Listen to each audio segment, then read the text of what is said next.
હું ભરતભાઈ સાગઠિયા, મોરબી જિલ્લા બહુજન સમાજ પાર્ટી જિલ્લા મહાસચિવ પ્લસ વાંકાનેર વિધાનસભાના પ્રભારી તરીકે હું મારો પ્રભાર સંભાળી રહ્યો છું.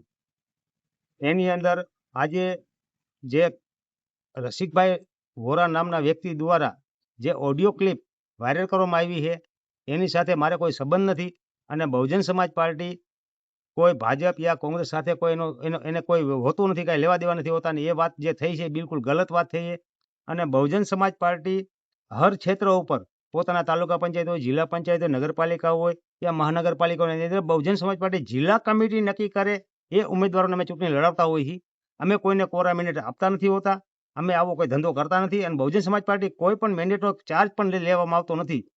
અને જે કાંઈ રસિકભાઈ વોરા દ્વારા જે કાંઈ વસ્તુ પેદા કરવામાં આવી, જે ઓડિયો ક્લિપ કરવામાં આવી છે, આ ઓડિયો ક્લિપ બિલકુલ ફ્રોડ અને ખોટી છે. આની અંદર કાંઈ મારે કાંઈ સંબંધ નથી અને આવી મારે કોઈ ચર્ચા થઈ નથી. આ બિલકુલ જૂઠી વાત છે.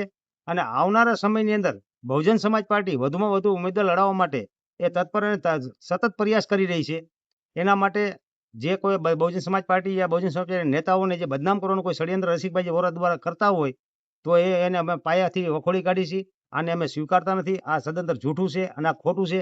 એટલે મારા વાલા મતદારો એ મારી જનતાઓને કહું છું કે બહુજન સમાજ પાર્ટી હંમેશા બહુજનના હિતાય બહુજન સુખાયના નીતિ ઉપર કામ કરતી હોય છે. એને કોઈ પણ ભાજપ કોંગ્રેસ સાથે સંબંધ હોતો નથી. એટલે બાબા સાહેબની વિચારધારા ઉપર કામ કરતી આ પાર્ટીને કોઈ પણ મનુવાદી વ્યક્તિ બદનામ કરતો હોય તો એને અમે સ્વીકારવા તૈયાર નથી. આ સદંતર જૂઠી વાત છે ને આ ખોટી વાત છે. આની સાથે અમારે બહુજન સમાજ પાર્ટીને યા ભરતભાઈ સાગઠિયાને યા પાર્ટીના કોઈ પણ નેતાને કોઈ સંબંધ નથી. અને પાયામાંથી વખોડી કાઢી છે. રસિકભાઈ વોરાને પણ વોર્નિંગ આપી છે કે આવા ખોટા ઓડિયો ક્લિપ બંધ કરી દેજો, વરના અમારે કાયદેસર કાર્યવાહી કરવી પડશે.